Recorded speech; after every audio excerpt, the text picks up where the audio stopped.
Bien, buenos días. Creo que nos habíamos quedado acá. ¿Sí? ¿O ya hemos hecho esto? ¿No hemos hecho o sí hemos hecho? ¿Cómo es? Ya. Entonces nos toca revisar los beta adrenérgicos, los receptores adrenérgicos beta, ¿no?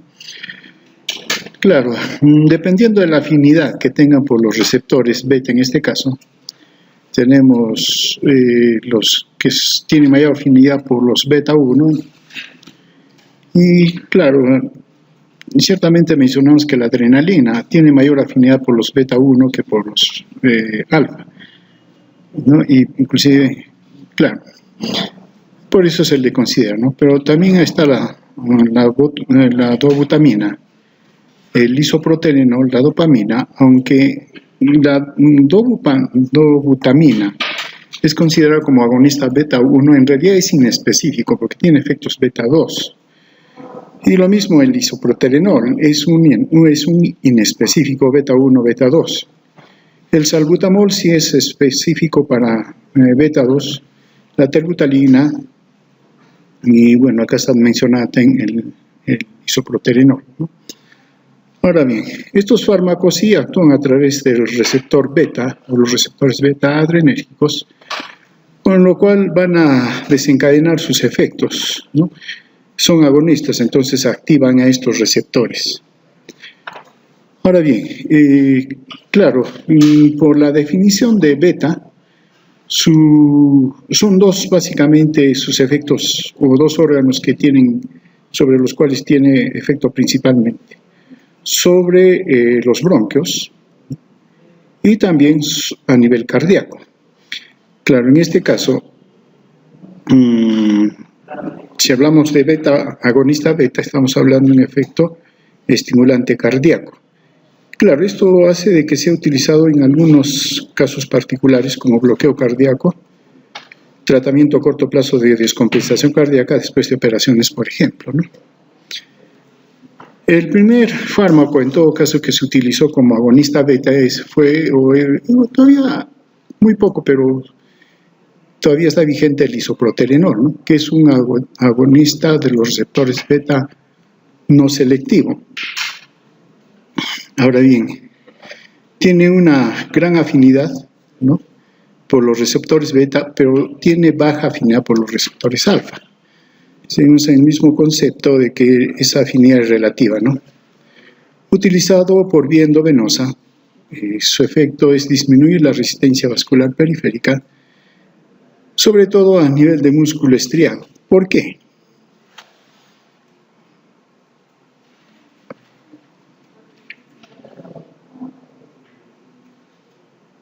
¿Por qué hace eso?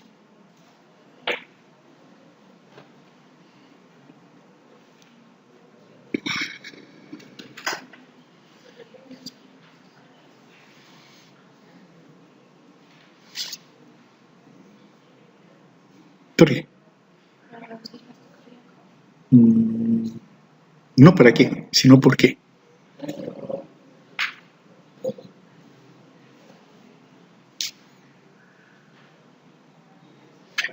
Sí disminuye la resistencia vascular periférica, pero ¿por qué hace eso? Y sobre todo en músculo estriado. Creo que también lo hace en los hechos vasculares renal, por ejemplo, mesentérico. Y claro, y ese el por qué explica también esto. ¿Por qué disminuye la presión diastólica? Claro, usualmente hablamos de que aumenta o disminuye la presión. Pero ustedes deben recordar, cuando hablamos de presión, hablamos de varias cosas, ¿no? Presión sistólica, presión diastólica, presión media, presión de pulso. O sea, todo eso, estos fármacos no todos tienen el mismo efecto sobre ellos y van a variar. Y claro, acá nos ponen el caso del isoproterenol. El caso del isoproterenol nos dice que hace vasodilatación, ¿no? Claro, todavía sobre todo en el músculo estriado, en hechos vasculares como renal y mesentérico, y también disminuye la presión diastólica. Y uno dice ¿por qué?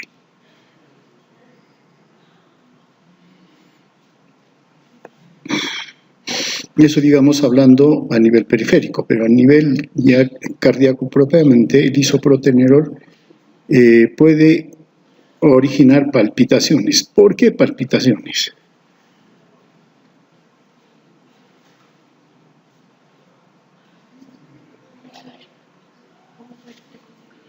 Sí, ya sabemos que es, pero ¿por qué?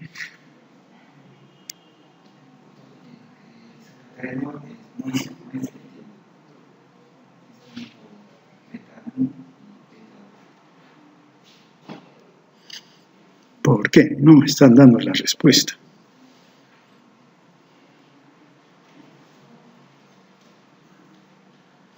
Si no, debe haber periodos largos de interrupción.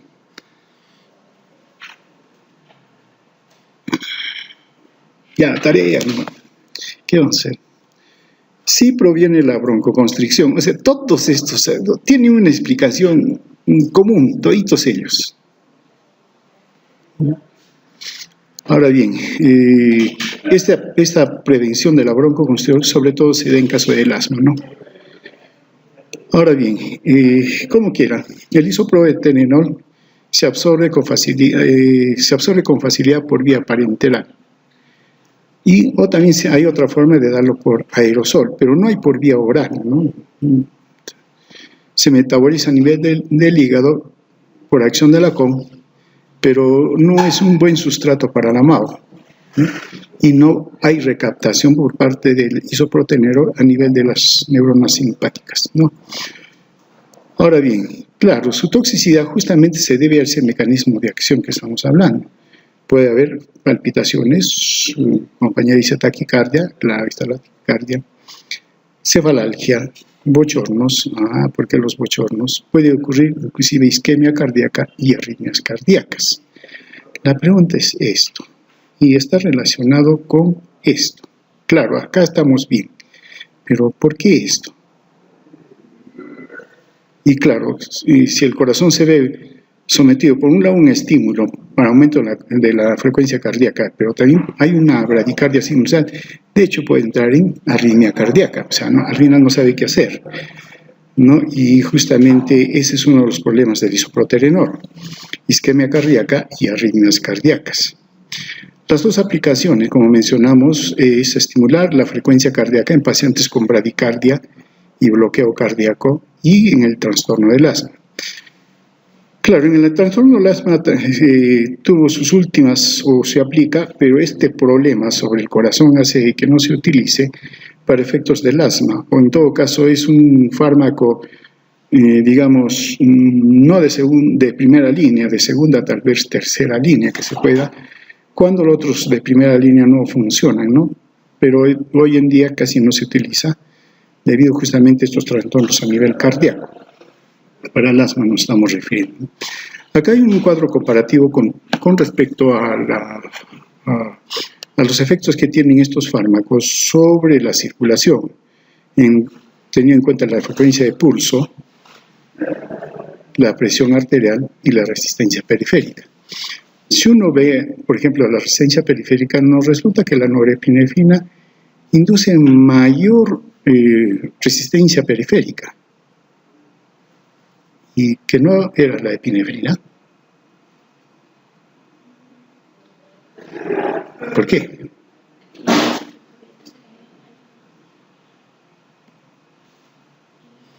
Si uno define epinefrina, es un poderoso vasoconstrictor. Y claro, resulta que al momento de comparar con la norepinefrina, resulta que la norepinefrina había tenido mayor aumento de la resistencia periférica. El isoproterenol más bien disminuye. Y eso acá nos va a traer consecuencias sobre el perfil de la presión arterial. Esta es la presión media, está en amarillo, presión sistólica, presión diastólica. Y miren, el perfil es diferente cada uno.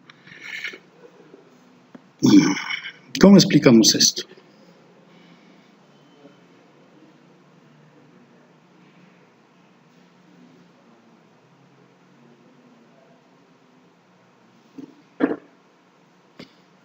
Y sí, la presión arterial con la epinefrina sube, ¿no? Claro. Pero miren, casi la presión media no es tanto. La presión sistólica sí sube, y sube bastante en comparación con la epinefrina, pero la presión media no tanto.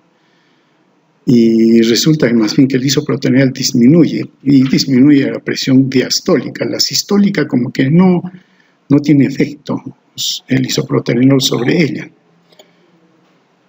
Ya, tiene que ver con sus efectos sobre los vasos sanguíneos. Ya, ¿quién se lanza?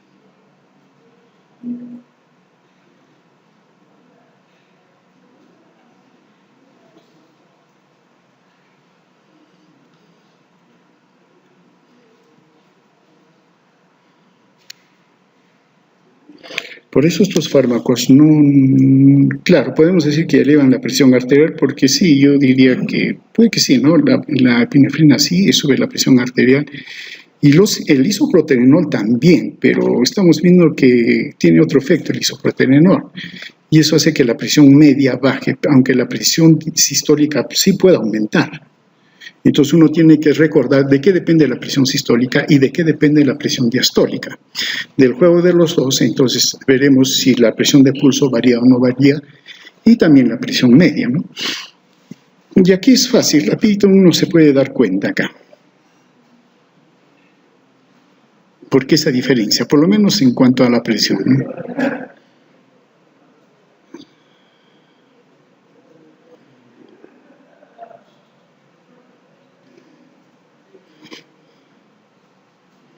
Acá la presión diastólica comparativamente con la epinefrina ha aumentado o disminuido. Está aumentada. La epinefrina podríamos considerar lo que no pasa nada, para efectos comparativos. Y con el isoproterenol ha disminuido. Claro. La pregunta es, ¿por qué?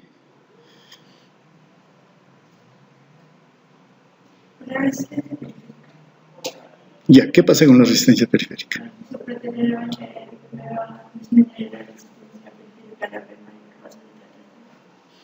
¿Por qué?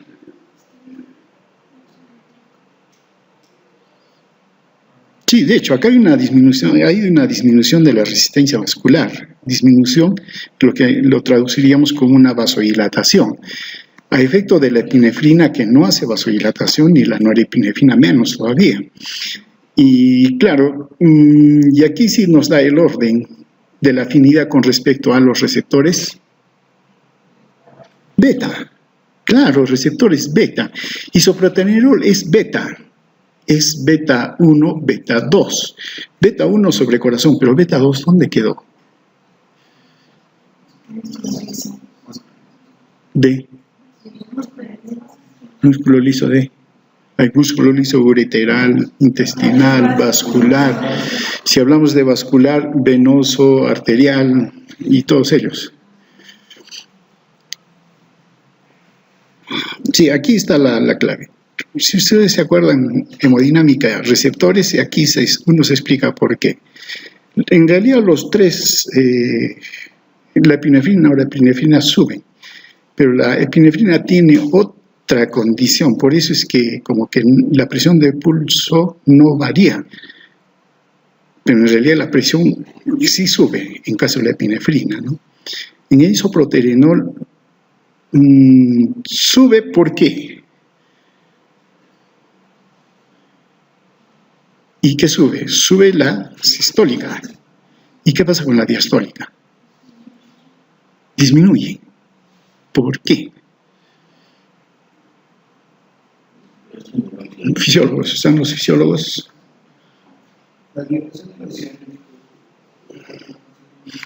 No nos metamos con óxido nítrico renovante. ¿De qué depende la presión sistólica?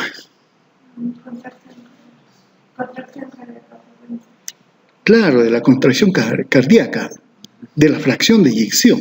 De eso depende, ¿no? Si el corazón se contrae con fuerza, entonces lo que va a enviar es la onda de sangre por la aorta a gran presión. Entonces, ¿qué sube? ¿La presión sistólica o diastólica?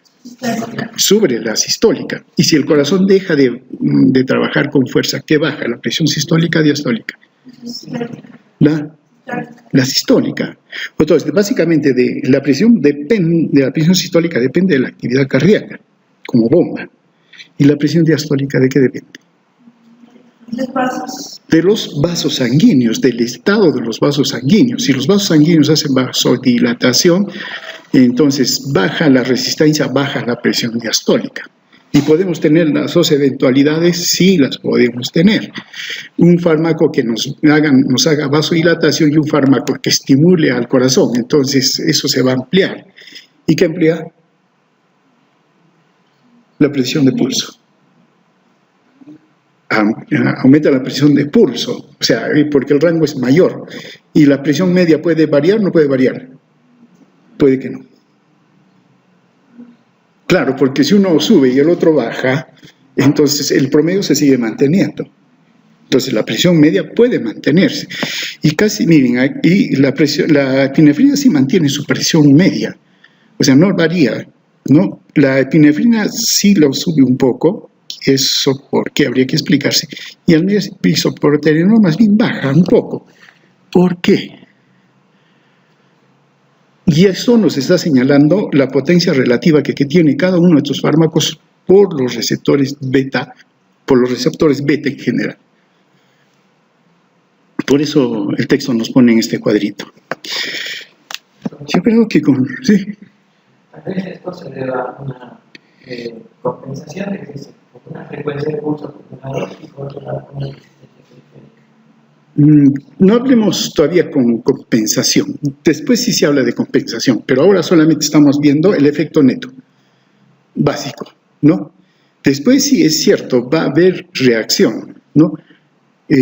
Sobre todo reacción vagal, que es la otra que va a tratar de compensar digamos, de alguna manera los cambios que se están dando en la circulación, ¿no? Pero todavía no nos metemos acá en eso. Acá solamente nos están señalando los efectos netos que tienen estos tres fármacos sobre la frecuencia de pulso, la presión arterial y la resistencia periférica. Esto para hacernos ver la relativa afinidad que tienen estos fármacos por los receptores beta. Por ellos, ¿no? Sobre todo, esa es la razón. Ahora bien, está el otro fármaco, la dobutamina, que si bien es cierto, la mayoría de textos lo señalan como beta 1, la dobutamina en realidad tiene efectos beta 2. Y esa es otra razón por la cual muy poco también se utiliza, ¿no? Es sintética, sí, de estructura similar a la dopamina, excepto que contiene una sustitución aromática, ¿no? Se utiliza en solución inyectable, sobre todo por su efecto inotrópico cardíaco. Es útil para casos a corto plazo de adultos por descompensación cardíaca. Eso tiene la dobutamina. La dobutamina actúa así, pero por muy corto tiempo. Y su efecto empieza a desaparecer. Hay un efecto más o menos de tolerancia. Entonces, solo se utiliza a corto plazo y para casos bien específicos, ¿no? Por ejemplo, para pacientes con falla cardíaca, ¿no? Se emplea en pacientes con infarto al miocardio, con daño severo al ventrículo izquierdo, con daño cardíaco congestivo de bajo rendimiento. Se prescribe también para mejorar la hemodinámica en la embolia pulmonar masiva y en el daño circulatorio. Para proporcionar un soporte inotrópico en pacientes de edad avanzada con shock séptico y con depresión miocárdica refractaria a la dopamina. Es un fármaco entonces que se utiliza solo en caso de cuidados intensivos, ¿no? Y su característica es esa, ¿no? Muy corto tiempo se puede utilizar debido a que hay tolerancia en ellos. Contraindicado en algunos pacientes con estenosis idiopática hipertrófica subaórtica y en aquellos que han mostrado manifestaciones previas de hipersensibilidad, obviamente, ¿no? En cuanto al embarazo, tiene categoría C, su seguridad no está establecido, entonces no se debe utilizar en mujeres embarazadas. Dentro de las reacciones secundarias adversas, alteración del ritmo cardíaco aumenta, ¿no? Presión sanguínea y actividad ventricular puede desencadenar actividad ectópica porque está estimulando al corazón y está estimulando a todos sus componentes, ¿no? Se ha incrementado, sí, se ha visto un incremento de la presión sistólica de la sangre y un aumento de la frecuencia cardíaca de 5 a 15 minutos en la mayoría de los pacientes. Ahora bien, en algunos casos se ha descrito hipotensión, ¿no? Cuando se ha asociado, digamos, otros fármacos, creo que está acá, ¿no? Sí, creo que está más adelante. Por ejemplo, también presenta reacciones en los sitios de infusión, flebitis, inflamación, hay que tener cuidado cuando se le administra en lugar de aplicación, náuseas, dolor de cabeza a nivel del pecho, ¿no? Palpitaciones, sensación, falta de aire. Entonces esto se ha descrito. Y también la hipotensión. ¿Pero por qué hipotensión? Una reducción precipitada, ¿no?, de la presión sanguínea, ¿no?, con la dobutamina. O sea, todo lo contrario de lo que uno supondría. Y ahí va el efecto.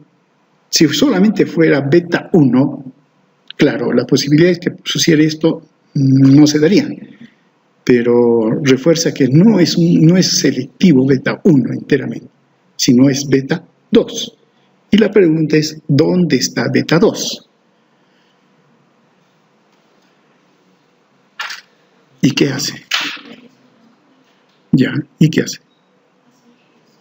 Es inhibitorio, hace vasodilatación. Y eso explica también lo del isoproterenol que les estaba preguntando. ¿Se dan cuenta? Espero que sí. En cuanto a los agonistas adrenérgicos selectivos beta 2, estos sí son más selectivos que los que hemos hablado anteriormente, que se les dice que son beta 1, pero no, su afinidad no es tanto. Los beta 2 sí, ¿no?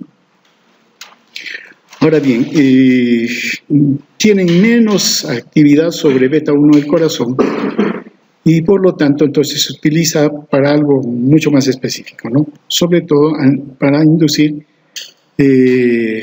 una broncodilatación a nivel de las vías, a nivel de los bronquios, ¿no? Sí, por lo tanto son fármacos de primera línea en el tratamiento de las crisis asmáticas, ¿no? También se le utiliza en el asma crónica, ¿no?, asociado a otros fármacos como la teofilina, puede ser en combinación o solos, ¿no? Y en su mayoría se les utiliza, o mayormente se le utiliza en forma tópica, en forma de aerosol. Y bueno, acá tenemos los agonistas, ¿no? Está el metaproterenol, o isoprenalina, terbutalina, albuterol, que es el mismo salbutamol, fenoterol, pilbuterol, bitolterol y todas esas cosas, ¿no? Se les suele clasificar en dos grupos, los de acción corta y los acción breve y los de acción prolongada, ¿no? Esto para efectos del tratamiento que se administra, ¿no? Ahora, los de acción prolongada son mucho más potentes, como la terbutalina, por ejemplo. El albuterol sería de acción breve y es el que se utiliza para el tratamiento ambulatorio del asma, ¿no?, donde no hay crisis y no hay sostenimiento del tratamiento. Pero si hubiera una crisis, por ejemplo, la que se utiliza es la terbutalina. Ahora bien, en caso del salbutamol, albuterol, claro, tienen varios nombres. Su indicación es para el tratamiento sintomático del broncoespasmo en el asma bronquial, ¿no? Y también para casos de obstrucción reversible de las vías respiratorias. También se utiliza tanto para el tratamiento como la profilaxis, ¿no? Por ejemplo, algunos asmáticos pueden tener broncoespasmo por el ejercicio físico, ¿no? Y antes de exponerse a un estímulo alergénico conocido de manera inevitable, ¿no? Entonces se les administra también este fármaco. Pero mejor no hacerlo, mejor es no exponerlo, porque uno no sabe hasta dónde puede ser la reacción. Broncodilatador, debido a que estimula los receptores beta 2 adrenérgicos, ¿no? Su efecto aumenta la capacidad vital, ¿no?, disminuye el volumen residual y disminuye la resistencia de las vías aéreas. Ahora bien, produce una rápida broncodilatación en pocos minutos y más o menos persiste de 4 a 6 horas. Ahora bien, pero si bien es cierto el salbutamol, su efecto principal es a nivel respiratorio, también se puede dar sus efectos cardiovasculares, debido a que no es que no tenga efecto sobre los beta-1. Entonces, cuando sobre todo uno administra el salbutamol, sea por inhalación, muy repetitivamente, cada 4 horas, por ejemplo, sí, es muy posible de que haya efectos cardíacos. ¿Y cuáles serían?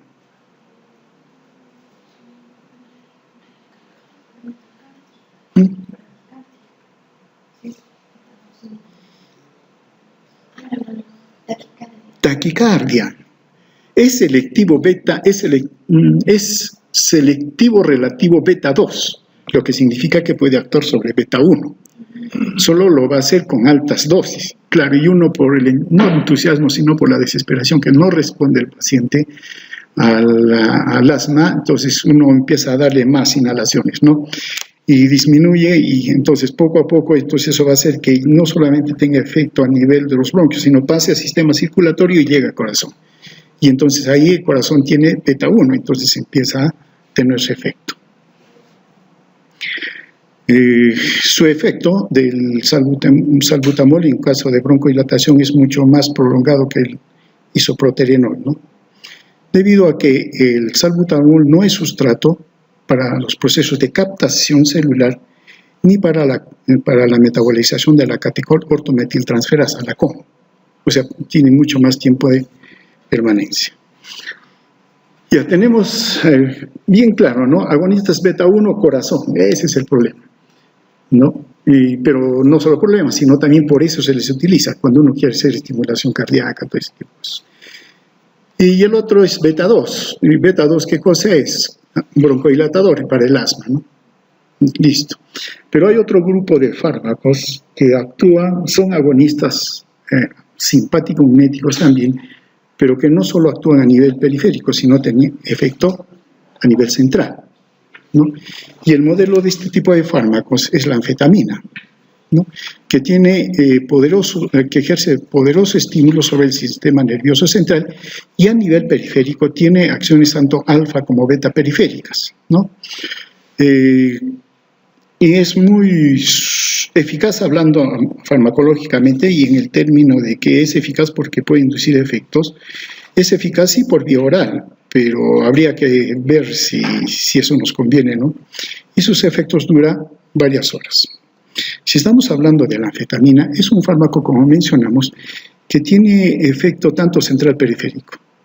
El efecto periférico es debido a sus efectos sobre los receptores alfa y beta. ¿Cuál sería?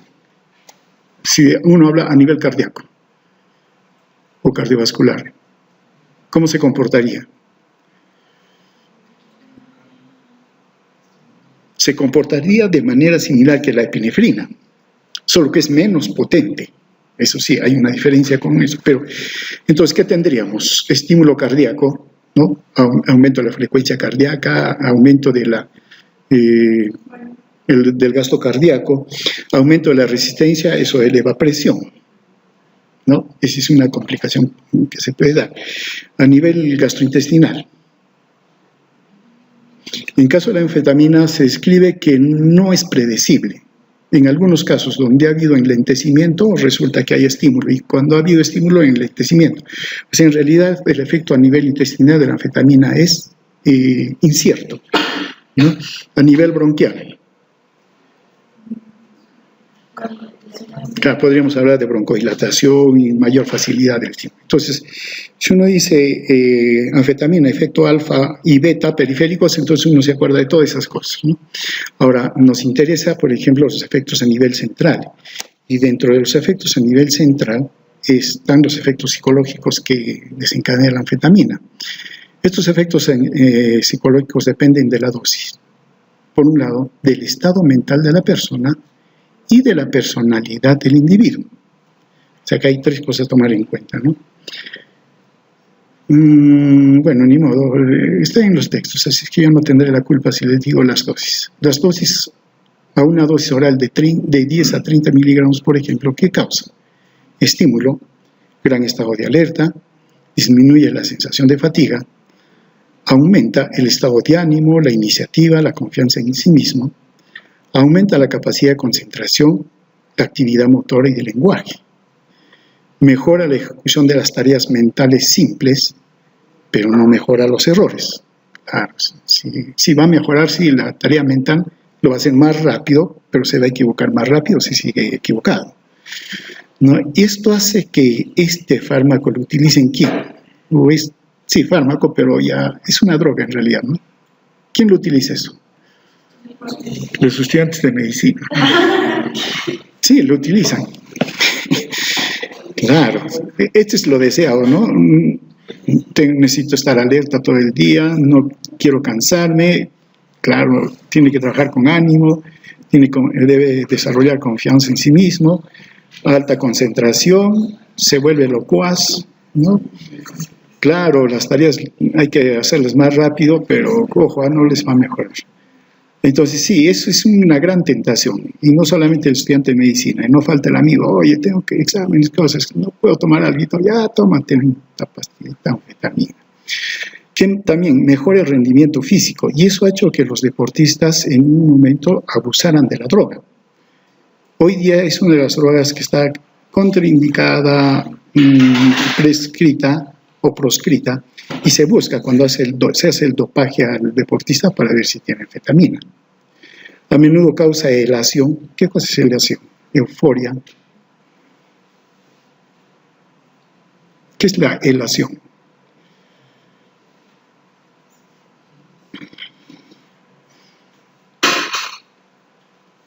Claro, va con la euforia, ¿no? La euforia es una sensación de satisfacción, todo, pero no solamente eso, sino que ya sueña con eso, ¿no?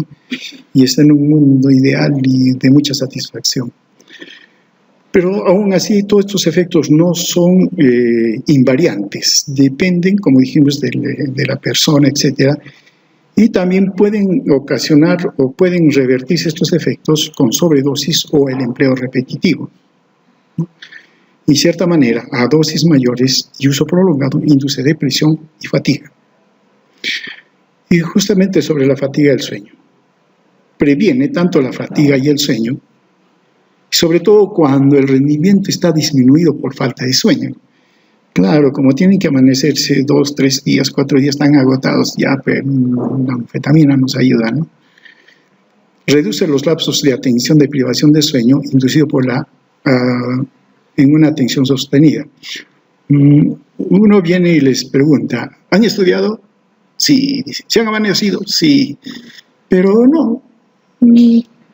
Excepto que se nota clarito, sí está atendiendo, pero está atendiendo y de pronto se queda así. Y después recupera. No sé si en sus cuadernos han visto, no están escribiendo, anotando y se quedan ahí. Y después se dieron cuenta y continúan. Hay una línea ahí. O si no, hacia abajo. Ese es son lapsos que se le presenta a la persona que no ha dormido, y sobre todo en aquella persona que tiene que trabajar intelectualmente. Claro, el que está activo no siente eso, ¿no? Tampoco, pero el que sí está haciendo un trabajo intelectual está haciendo y se queda ahí, y luego sigue, ¿no? Entonces uno se da cuenta, ¿no? Quien por ahí se quedó un ratito y sigue, ha debido de amanecerse estudiando. Los demás más bien no hay que ver. Pospone la necesidad de dormir, pero no por tiempo indefinido. Eso sí, el sueño para nosotros es necesario, definitivamente.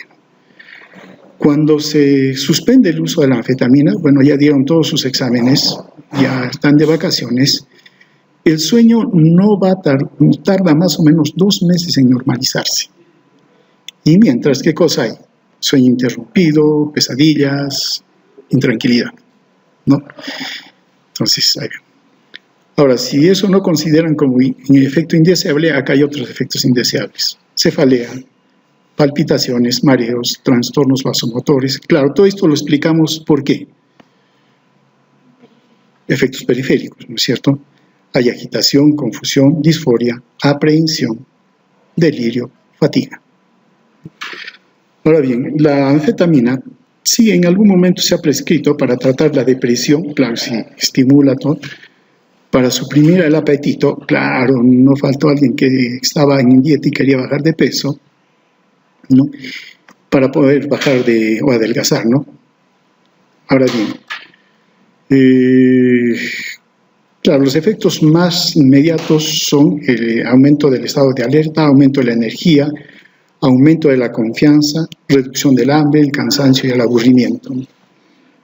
Ahora bien, en cuanto a su uso prolongado, grandes dosis, puede llevar al deterioro general de la salud, ¿no?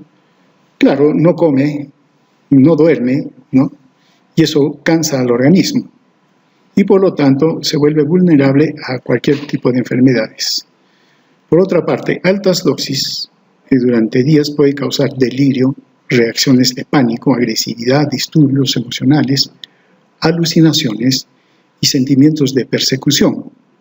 Eso se conoce como la psicosis anfetamínica, ¿no? Claro, estos efectos van a desaparecer gradualmente en la medida que la droga desaparece del organismo. Ahora, pero la anfetamina puede provocar dependencia psicológica y dependencia física, ¿no? Sí, y manifestarse con un síndrome de abstinencia, ¿no? Cuando deja de administrarse.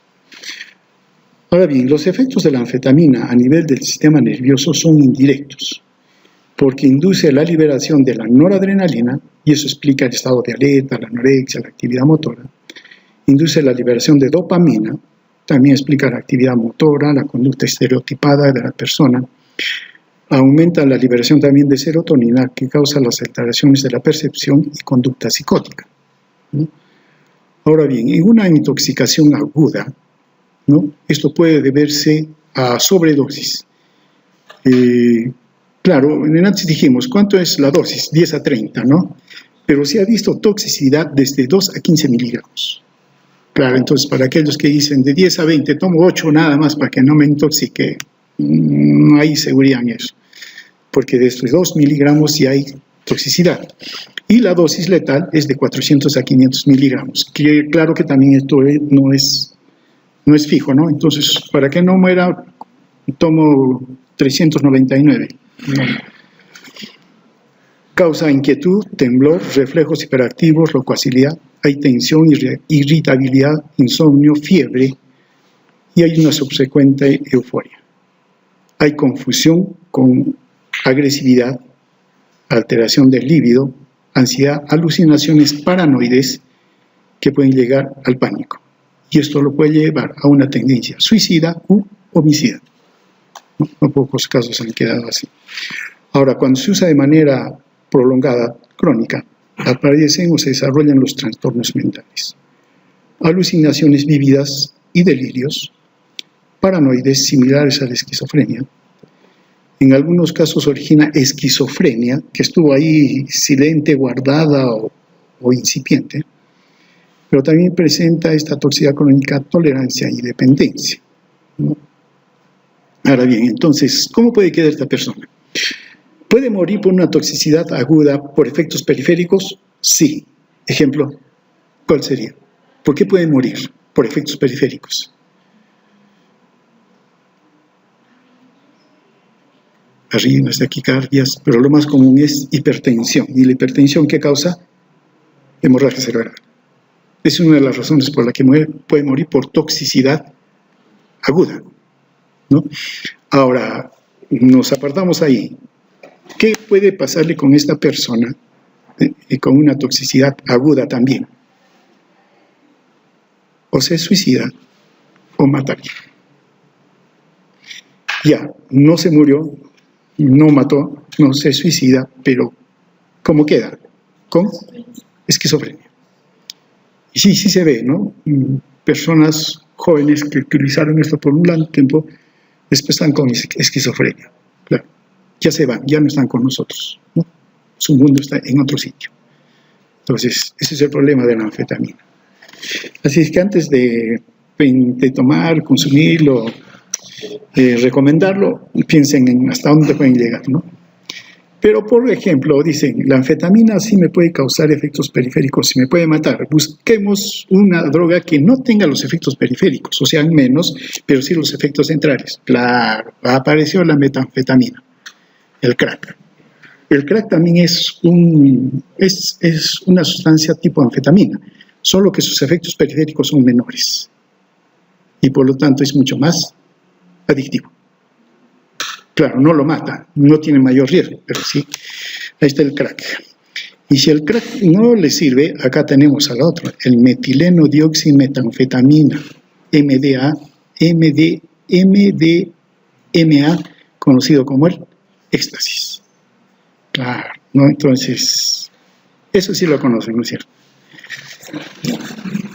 Bueno, también está el metilfenidato y aún la efedrina también está, ¿no? El éxtasis, ¿cuál es la particularidad? Que se puede obtener y se prepara fácilmente. ¿Qué tienen que comprar? ¿Les doy la receta? No. Y lo pueden comprar, ¿eh? El sustrato se compra fácilmente, no tiene ningún problema. Y lo preparan. El problema es que en el proceso de la preparación es bastante inflamable.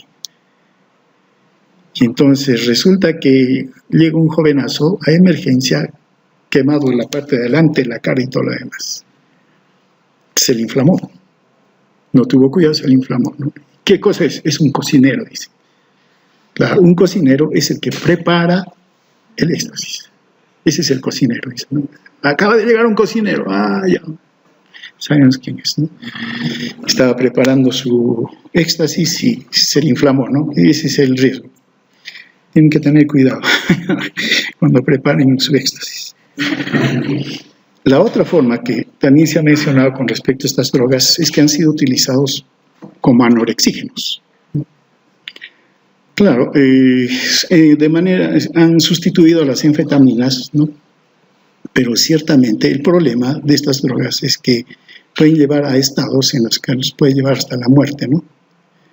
Ahora, los efectos en general son similares a la anfetamina, ¿no?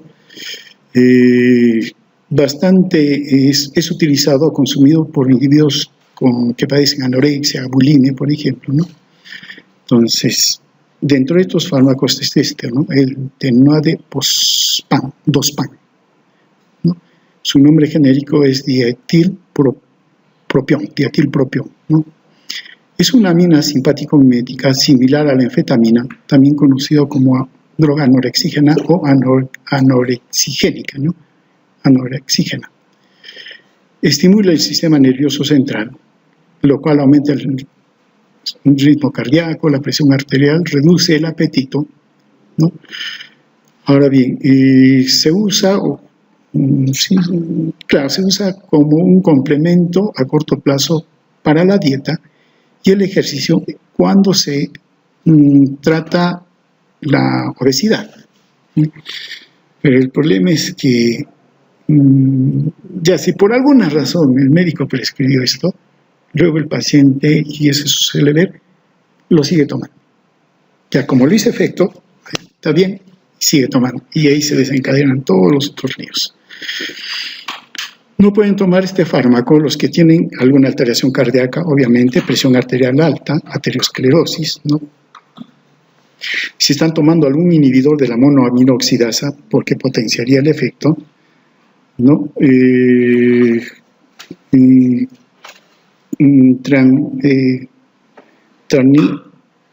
Tranilcipromine, fenilcine, ¿no?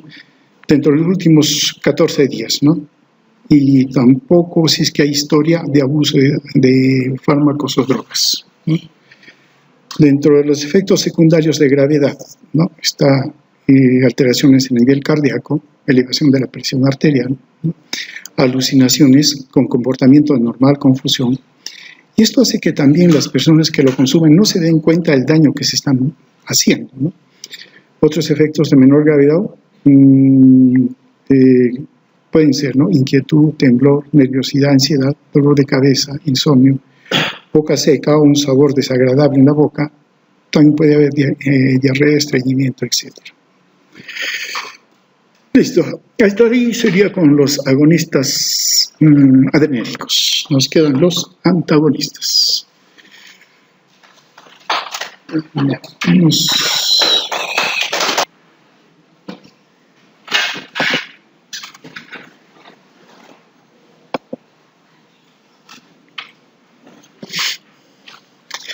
Bien. Hasta el momento hemos revisado los agonistas. Ahora el otro grupo son los antagonistas. Y claro, se puede tener también el mismo criterio, ¿no? Los antagonistas adrenérgicos o simpaticolíticos se los puede clasificar dependiendo de la afinidad y selectividad relativa que tengan sobre los receptores. Entonces, ¿qué podemos tener? Antagonistas alfa, como la prazosina, terazosina, doxazosina, cuya afinidad es mayor sobre los receptores alfa 1 que por los alfa 2. Entonces hablamos de antagonistas alfa 1 selectivos.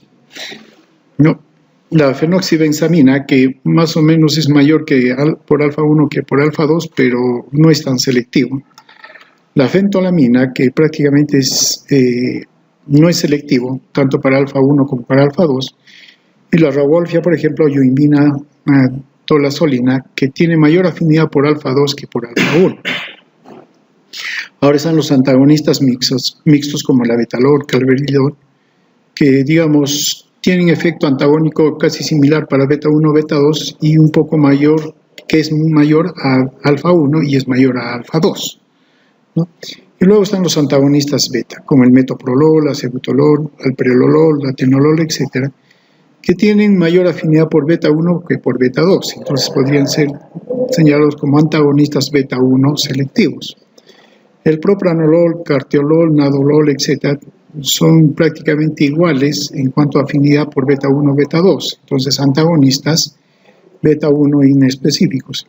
Y la butoxamina, que sí tiene un efecto, una afinidad mayor por beta 2 que por beta 1, ¿no? Ahora bien, entonces nos permite clasificar a los antagonistas como antagonistas no selectivos alfa-beta, antagonistas alfa no selectivo, alfa 1, alfa 2, antagonistas selectivos alfa 1, antagonistas alfa 2, antagonistas beta no selectivos, beta 1, beta 2 selectivos, ¿no? Y bueno, ahí están los nombres. En cuanto a los antagonistas alfa adrenérgicos, claro, todo nace también cuando uno recuerda los efectos que tienen los receptores alfa, pero ahora estamos con antagonistas, ¿no?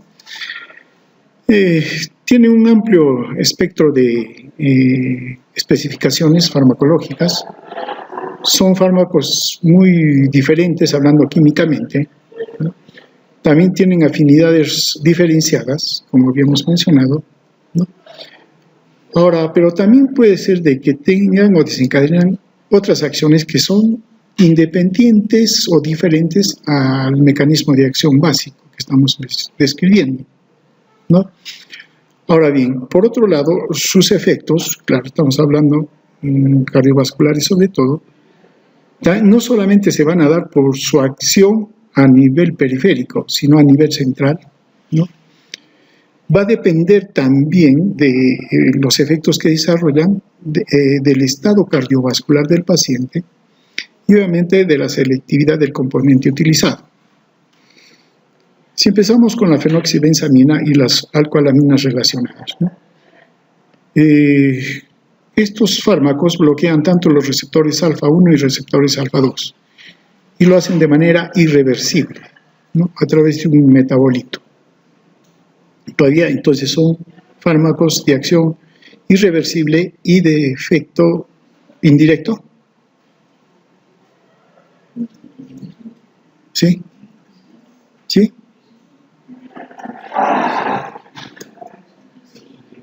Efecto indirecto. ¿Están de acuerdo? Ya me deben un punto en el examen. Es el metabolito el que va a actuar, no otra sustancia del organismo. Entonces, son fármacos, son profármacos. Claro, el metabolito es el que va a actuar, no él.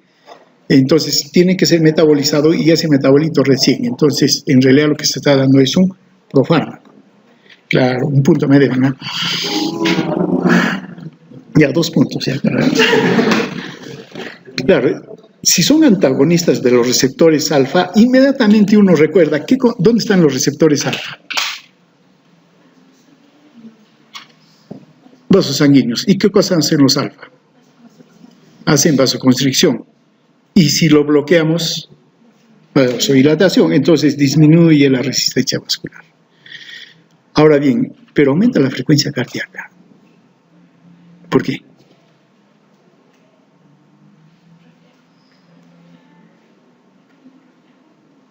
¿Qué reflejo? Reflejo barroreceptor o reflejo simpático. El texto habla de reflejo simpático, casi no habla de reflejo barroreceptor. No utiliza eso. Entonces eso hace de que por un mecanismo reflejo aumente la frecuencia cardíaca. Muy bien, si aumenta la frecuencia cardíaca y disminuye la resistencia, ¿qué aumenta? ¿Por qué? Porque lo están leyendo ahí. ¿Por qué?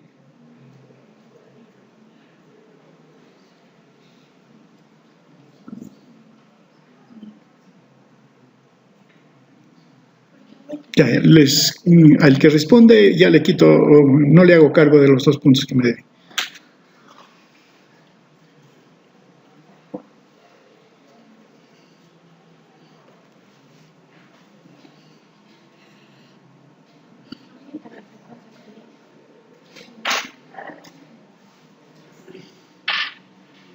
Esto es clave en estos fármacos.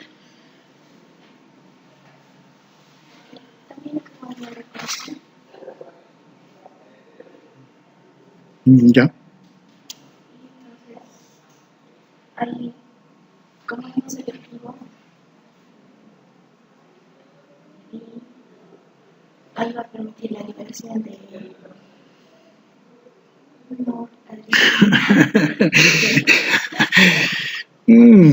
Sí, mucho tiempo hemos estado de vacaciones. ¿Por qué aumenta el gasto cardíaco? Esto es hemodinámica, nada más que hemodinámica.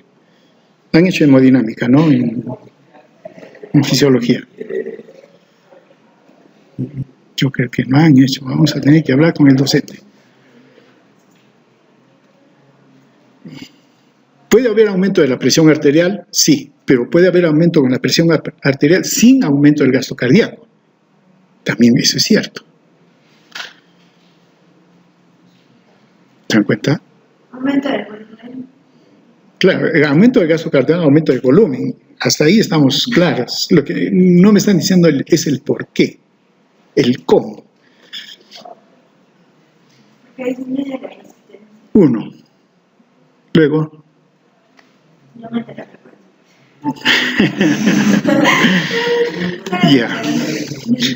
Lo digo de manera simple. Claro, si hay menos resistencia, la sangre sale con mayor facilidad. Y si al corazón le empujamos, entonces sale la sangre, ¿no? ¿Y eso aumenta la presión arterial? No necesariamente. ¿Por qué hay vasodilatación? Claro, ahí se encuentra. Muy bien. Ya, repasen. Claro, hay el reflejo simpático que mencionamos. Y también hay bloqueo de la inhibición de la liberación de noradrenalina. ¿Por qué? Estaría bloqueando a alfa 2. ¿Y dónde está alfa 2? A nivel del sistema nervioso central. ¿Se dan cuenta? Listo, muy bien. Y por otro lado, inhiben también la recaptación de catecolaminas. Por eso tiene poco efecto sobre la presión arterial, a pesar que el gasto cardíaco aumenta. Invierte el efecto de la epinefrina exógena. ¿Cuál es el efecto de la epinefrina exógena? De la adrenalina. El efecto presor. ¿Cuál es el efecto presor de la epinefrina? Pues estamos hablando de efecto presor. O sea, ya les está... Claro, se puede hablar de muchas maneras, pero uno ya tiene que empezar a entender la terminología. Si yo digo efecto presor, ¿a qué nos estamos refiriendo? Presión arterial. Entonces, ¿cuál es el efecto de la epinefrina sobre la presión arterial? Eleva la presión arterial, pero resulta que estos invierten. Entonces, la epinefrina, en vez de elevar, va a disminuir. La pregunta es ¿por qué?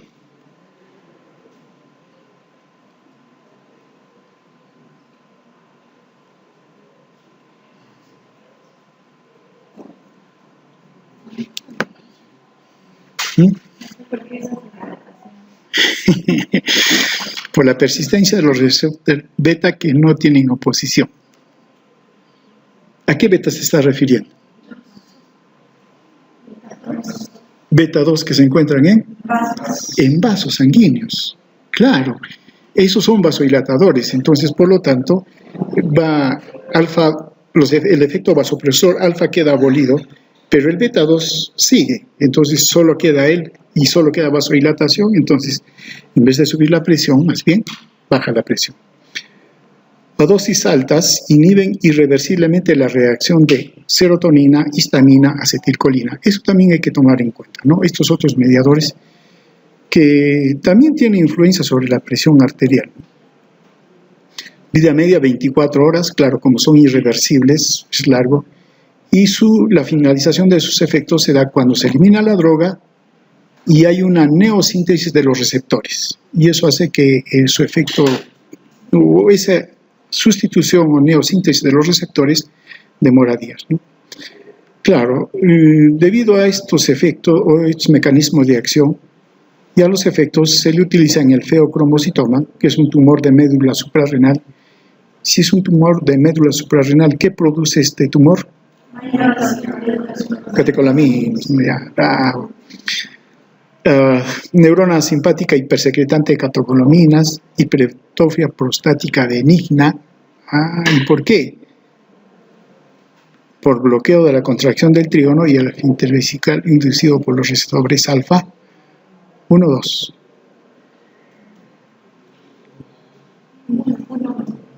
¿Seguro? Efectos adversos, claro, extremo de su efecto, hipotensión postural y claro con taquicardia, ¿no? Taquicardia refleja y puede en algunos casos conducir a arritmias cardíacas. Inhibición reversible de la eyaculación y aspermia. Evidencia experimental de acción mutágena se ha visto en estos fármacos, ¿no? Ahora bien, en cuanto a la fentolamina y la tolazolina, también tienen afinidad por los receptores tanto alfa-1 como alfa-2, pero también estimulan la liberación de la histamina, ¿no? Estimulan el músculo liso del tubo digestivo y son también antagonistas de la serotonina.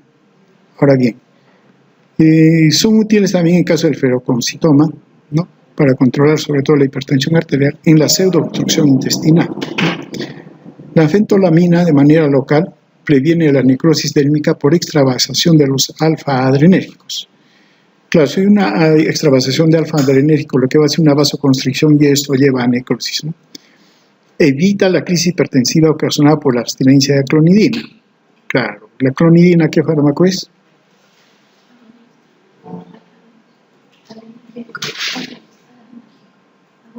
Es adrenérgico, sí, pero ¿de qué tipo y para qué sirve? Antihipertensivo de acción central, bloquea los receptores alfa-2 presinápticos, no bloquea, los estimula, ¿no? Ahora, de forma local, para corregir disfunciones sexuales en varones, claro, por ejemplo, como inyección intrapeneana cavernosa, claro que esto no es recomendable ni tampoco se evalúa si es que es en realidad eficaz, ¿no? Administrada por vía oral es limitada.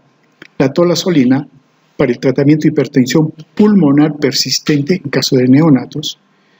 Claro, uno preguntaría por qué, ¿no? Hipertensión pulmonar persistente.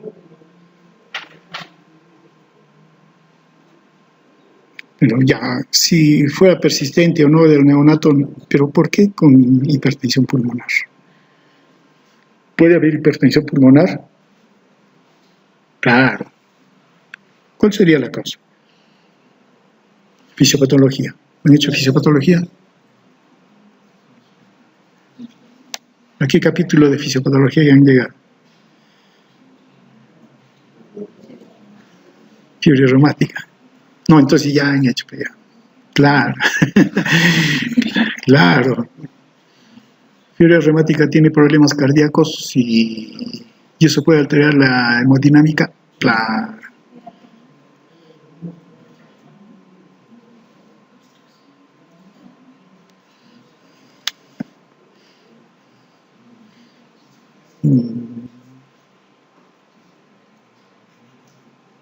La fiebre reumática es un problema inmunológico también. Lo revisaremos ahí. Estimula la secreción lagrimal, salival, sudorípara, usada por vía oral y, claro, aplicación por vía oral y se elimina por vía renal. Efectos adversos. La fentolamina produce hipotensión, estimulación cardíaca refleja, taquicardia, arritmias, y puede también por ese estímulo dar lugar a una isquemia cardíaca. También puede haber náuseas, dolor abdominal y exacerbar la úlcera péptica. En un tiempo se utilizaba estos otros fármacos que ya tienen poca aplicación, ¿no? Son los alcaloides del cornezuelo del centeno, ergotoxina, ergonovina, ergotamina, dihidroergotamina, ¿no? Claro, hoy en día más están dirigidos o se les considera para el estímulo de contracciones uterinas, ¿no?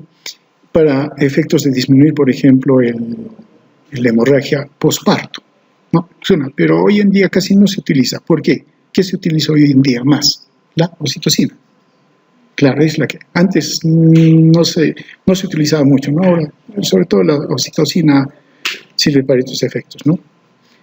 Sí, algunos también se utiliza como la ergotamina para el tratamiento de la migraña aguda, porque la migraña aguda es un problema vascular, no muy definido, ciertamente, pero sí, en la migraña se ve que hay un problema de este tipo, ¿no? También antagonizan los efectos de la serotonina, son vasoconstrictores eficaces y también es un vasoconstrictor coronario. Y esto puede ser de que dé lugar a dolor tipo anginoso o ataques isquémicos. Esa es una de las razones por las cuales muy poco también se le utiliza estos fármacos, ¿no? En cuanto a los antagonistas alfa-1, ¿no? Claro, los antagonistas alfa-1 bloquearían la vasoconstricción inducida por alfa-1. Entonces, ese es su principal efecto, ¿no? Causando vasodilatación. Esto lleva a disminución de la resistencia, disminución de la presión arterial. Ahora, la magnitud en la cual van a disminuir la presión arterial va a depender de la actividad del sistema simpático. Claro, si hay mucha actividad, eso está explicando explicaría la hipertensión arterial, se bloquea el sistema simpático, entonces la presión baja, ¿no? Y ese efecto también de hipotensores es mucho más notable si hay hipovolemia. Ahora, la disminución de la presión arterial desencadenado por estos recibe oposición del reflejo vasoreceptor o simpático, ¿no? Y eso hace que aumente la frecuencia cardíaca, aumente el gasto cardíaco y aumento de retención de líquidos también. Ahora bien, el reflejo es mayor si el antagonista bloquea también los receptores alfa-2. Y esto lleva a un aumento en la descarga de la noradrenalina y aumento de los receptores beta-1 y de las células yuxtaglomerulares. Ahora, este bloqueo del receptor alfa-1 inhibe la vasoconstricción y el aumento de la presión arterial inducido por aminas simpático-miméticas, ¿no? Y el efecto va a depender de qué simpático mimético. Por ejemplo, suprime por completo la reacción presora de la fenilefrina, porque la fenilefrina es cipresor, pero porque es selectivo alfa-1. Mientras que tiene un bloqueo parcial de las reacciones presoras de la noradrenalina, porque lo que va a quedar es un estímulo residual de beta-1. Claro, solamente bloquearía alfa-1, ¿no? y va a invertir, como mencionamos, la reacción presora vasoconstrictora de la adrenalina por la vasodilatación resultante del efecto beta-2 residual, ¿no? Alfa-1 más bien va a ser bloqueado, entonces se revierte, ¿no? Mecanismo de acción, claro, bloquea de manera selectiva receptores alfa-1 y por lo tanto tiene afinidad y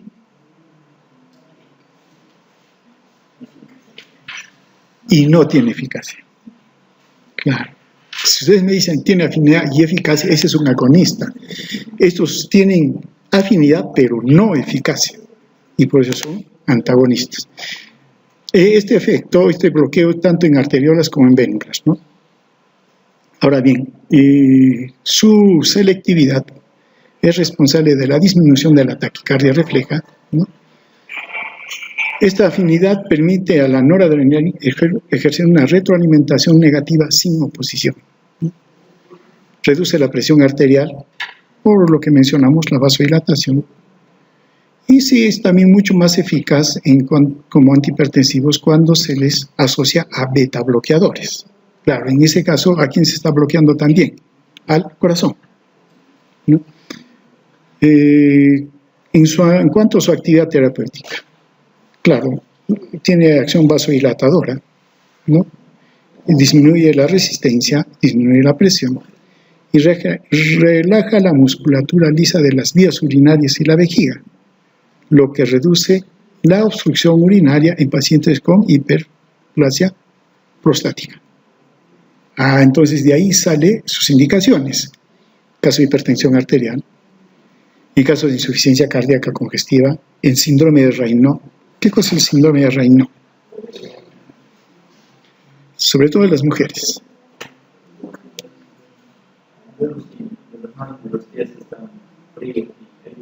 Y cianóticos. Claro, porque hay una vasoconstricción.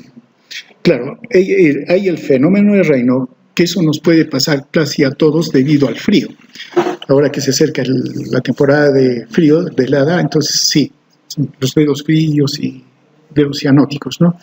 Pero con el transcurso del día ya, digamos, pasa por el frío. Pero hay personas, sobre todo mujeres, que hacen esa vasoconstricción y entonces hay que descartar la enfermedad de Raynaud, que se manifiesta de lo mismo, pero se manifiesta no necesariamente en una temporada de frío, ¿no? Y eso es un problema. Entonces, ¿qué hay que hacer ahí? Vasodilatación. Claro, y estos fármacos pueden ser utilizados. Y también en caso de hipertrofia prostática benigna, por lo que estamos mencionando acá. Ahora, tenemos la prazosina y la terosocina, que son más bien antagonistas alfa-1 específicos, ¿no? Sus efectos se dan tanto a nivel de arteria como venas. En cuanto a su farmacocinética, solo cerca del 50% de la prazosina está disponible después de una administración por vía oral. Su tiempo de vida media, en promedio 3 horas. La terosocina sufre pocos cambios de metabolismo y el primer paso tiene una vida media más larga, ¿no?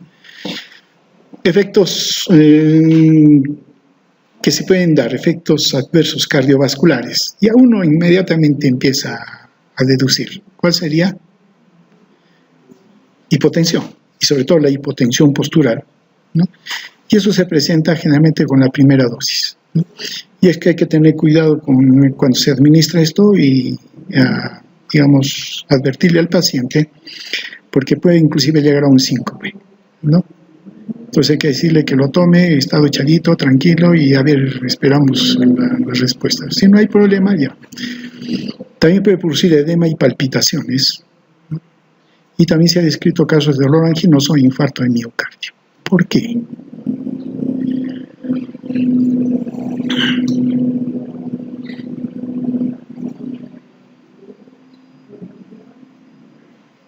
¿Por qué habría ese problema? ¿Han hecho angina? Fisiopatología. Infarto de miocardio.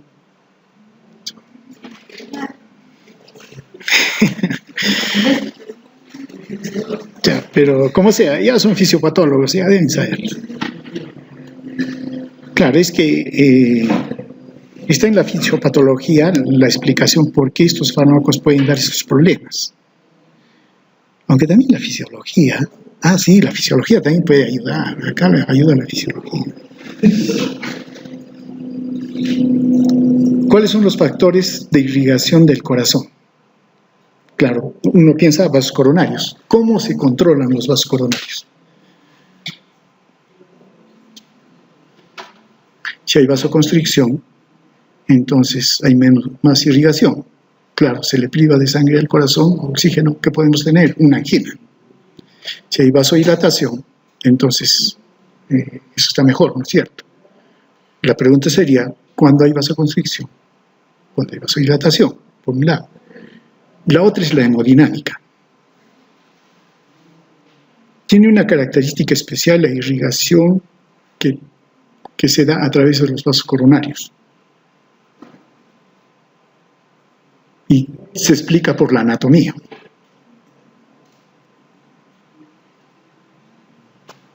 ¿Han hecho anatomía? Claro. ¿Han hecho fisiología? También. Ya, entonces pueden explicar esto. Claro que la fisiopatología ya lo describe mejor, ¿no? ¿En qué momento se irriga más el corazón? ¿En la sístole o en la diástole?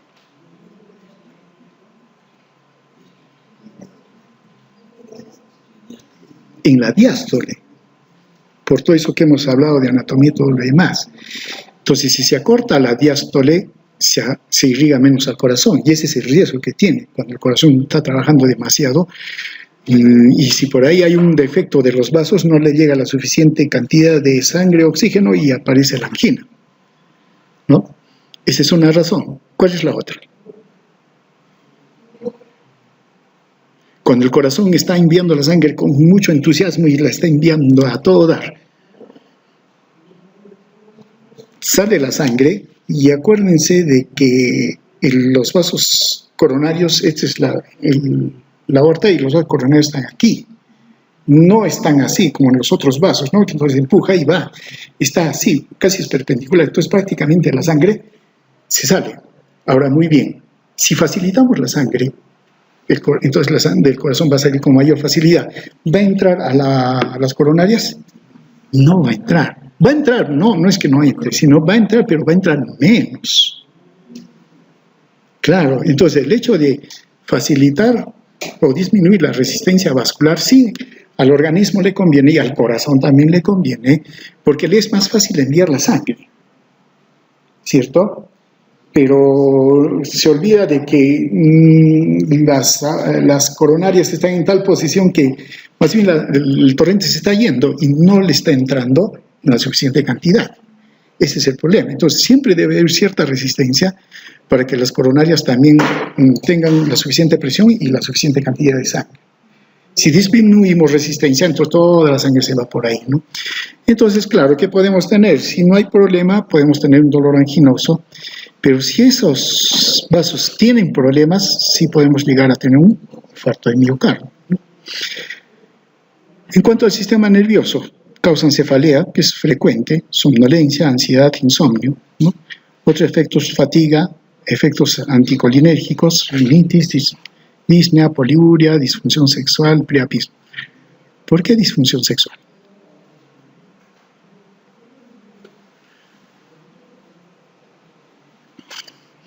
Repásense, sí, todo lo que tiene que ver el funcionamiento de los órganos sexuales, ¿no? Y cómo es controlado por el sistema simpático y parasimpático, ¿no? Entonces, si el sistema simpático es bloqueado, obviamente entonces que también esa función sexual va a ser alterada, ¿no? Sobre todo el priapismo, o puede dar lugar a priapismo, ¿no?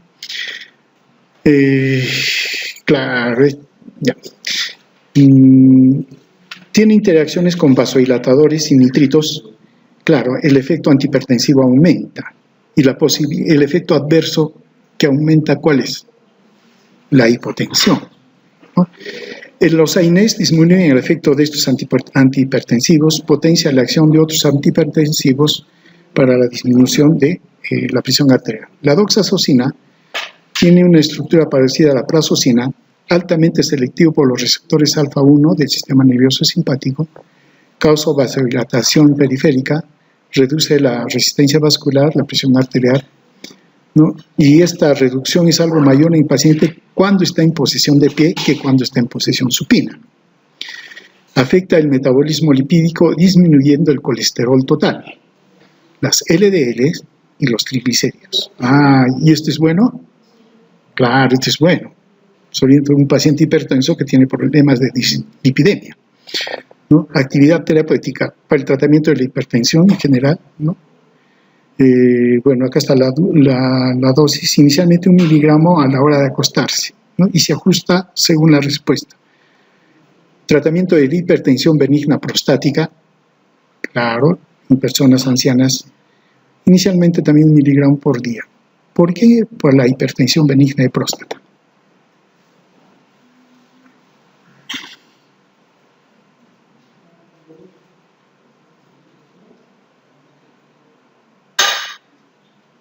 ¿Por qué?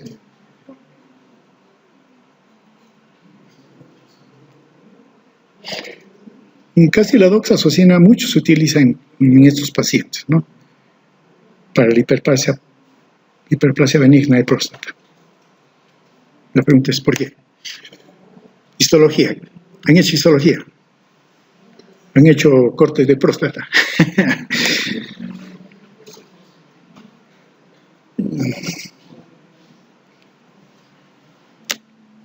Porque la próstata tiene fibras lisas, fibras musculares lisas o estriadas. ¿Qué tipo de fibra muscular tiene? ¿Lisa, estriada? Lisa, estriada. Lisa. ¿Y bajo control de quién está? Del simpático, a través de alfa 1. Claro, y si estos bloquean alfa 1, esa fibra va a relajarse. Y el problema de la hipertrofia es que hay demasiada fibra, se ha hipertrofiado y entonces se comprime a la uretra. Pero si se relaja, entonces se abre la uretra. Y eso permite la salida de la orina, ¿no? Claro, no evita, aunque en algunos artículos han señalado que sí puede revertir el proceso de hiperplasia, porque no es hiperplasia, es hipertrofia. Es hipertrofia. Esto sí puede revertirlo. Entonces, se utiliza, pero el efecto relajante sí es evidente y por eso se utiliza. Claro que son personas de edad avanzada. ¿Y cuál sería el problema que van a presentar? ¿Cuál va a ser? Hipotensión. Claro, hay que estarles controlando la hipotensión y como son viejitos, ya se caen. Claro, su efecto bloquea alfa 1, sobre todo el tipo 1A, ¿no? Y sobre todo que se encuentran a nivel de la próstata. Esto explica su acción sobre la hipertrofia, no hiperplasia, hipertrofia, ¿no? Y sí se ha demostrado seguridad sostenida, ¿no? No tiene efectos metabólicos adversos, siendo apropiada entonces para casos de pacientes que tienen asma, diabetes, sí también con disfunción ventricular izquierda, gota, ancianos, ¿no? A diferencia de los bloqueadores alfa no selectivos, ¿no? Tampoco se ha observado tolerancia en el tratamiento a largo plazo. Ahora, efectos favorables también sobre los lípidos, aumentos significativos de HDL, ¿no? Aumentos significativos de la relación HDL y colesterol total. Claro, esto significa que hay más HDL, ¿no? Reducción importante de los triglicéridos totales y colesterol total. El principal efecto, la hipotensión ortostática, que puede llegar inclusive al síndrome. Después de los ejercicios, sobre todo en pacientes que tienen depresión de volumen, mareos, vértigos, menos frecuentes discias, palpitaciones, cefalea, etc. Indicaciones, uso concomitante con diuréticos y otros antihipertensivos también se puede utilizar. Con estrógenos puede ocasionar retención de fluidos y antagonizar los efectos hipotensores. Con simpático-miméticos puede antagonizar los efectos hipotensores de la doxazocina, los simpático-miméticos, ¿no? También la actividad vasoconstrictora de la dopamina, ¿no? El metaraminol, la metoxamina, fenilefina pueden ser antagonizados con la acción de la doxazocina. Los AINES reducen la eficacia de la doxazocina como antihipertensivo, ¿no? Administrado por vía oral se absorbe bien, 65% biodisponibilidad. periodo de latencia 2 horas, o sea, no es tan rápido. Efecto máximo a las 5 o 6 horas y dura 24 horas, ¿no? Tiene una gran unión hacia las proteínas plasmáticas. Cruza la placenta, pero los estudios que se han hecho no muestra daño sobre los fetos, ¿no? No se sabe si se excreta por la leche materna, ¿no? Se metaboliza en el hígado, la mayor parte por vía biliar y un 9% se elimina por vía renal. La eliminación muestra un comportamiento bifásico, un tiempo de semivida de eliminación terminal de 22 horas. En términos generales, los antagonistas alfa-1 se aplican entonces para la hipertensión arterial, ¿no? Incluso pueden prevenir el estímulo de las catecolaminas para el estímulo del músculo liso vascular en caso de insuficiencia cardíaca congestiva, esto debido a dilatación arterial y venosa.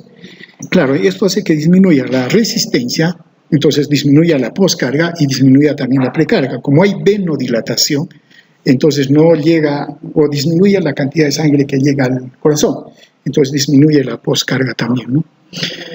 Aumenta el gasto cardíaco. Miren, a pesar que hay una disminución de la poscarga, de la precarga y de la poscarga, hay aumento del gasto cardíaco y disminución de la congestión pulmonar. Claro, se facilita. Muchos pacientes parecen volverse tolerantes a estos efectos con el tratamiento prolongado.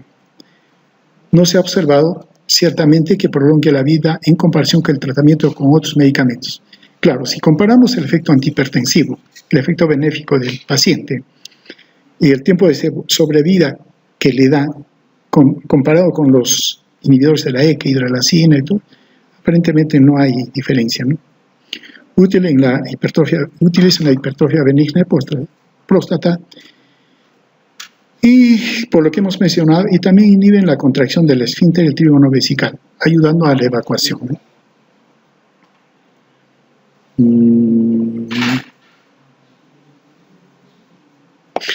En cuanto a los antagonistas alfa-2, claro, hay que recordar algunas cosas, que regulan la actividad simpática a nivel central, inhiben la liberación de la noradrenalina en terminaciones presinápticas, ¿no?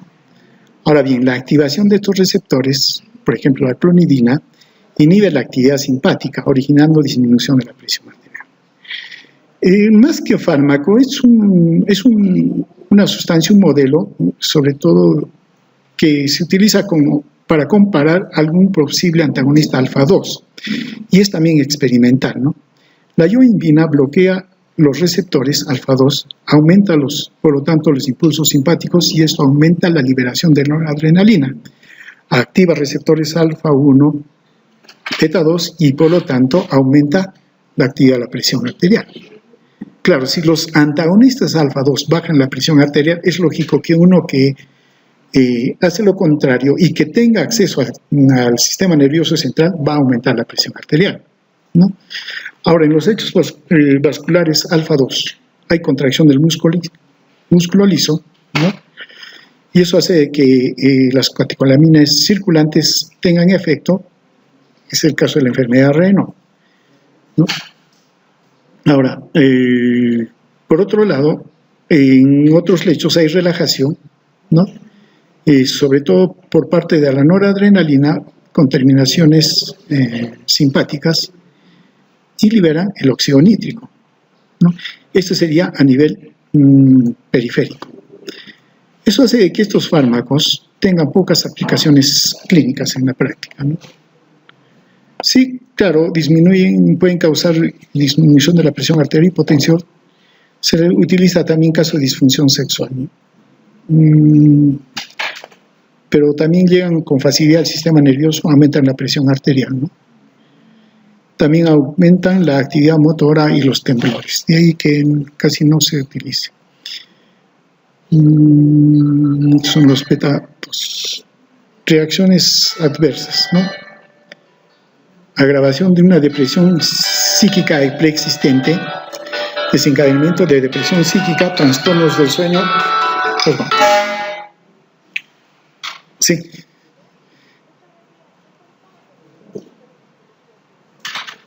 Ya. Sí, voy dentro de un momento todavía, estoy en casa. Ya, listo. Ya. Si ustedes se acuerdan, estos fármacos, algunos de ellos pueden llegar hasta el sistema nervioso central y entonces desencadenar estos problemas, ¿no? Entonces pueden agravar una depresión psíquica preexistente, desencadenar depresión psíquica, alteraciones del sueño, ¿no? Sueños vívidos, fatiga, alucinaciones visuales, auditivas, desorientación, ¿no? Estos fármacos en su mayoría solo tienen efectos periféricos, no a nivel del sistema nervioso central. Entonces, de ahí, digamos, cierta seguridad de que no se presenten estos, pero hay que tomarlos en cuenta, sobre todo con dosis elevadas, ¿no? Claro, con lo que mencionamos, con respecto al bloqueo alfa-1, los efectos cardiovasculares, disminución de la resistencia, disminución de la postcarga, esto da lugar a hipotensión arterial. En el territorio venoso, disminución del retorno venoso, disminuye la precarga, eso disminuye el gasto cardíaco, ¿no? Y esto se va a reflejar en una hipotensión postural con pérdida del reflejo compensador. No cardiovasculares, inhibe la contracción del trígono, esfínter vesical y músculo liso uretral proximal de próstata, inhiben la eyaculación, reducen la sudoración simpática y facilitan la congestión nasal. Aplicaciones terapéuticas, sobre todo la FA1, hipertensión esencial, ¿no? Hipertrofia benigna de próstata, feocromocitoma, en las crisis hipertensivas, enfermedad de Raynaud, enfermedad cardíaca, insuficiencia cardíaca y ataque agudo de migraña. Eso es otra indicación también, ¿no? Y eso ya son algunos efectos o tratamientos más específicos.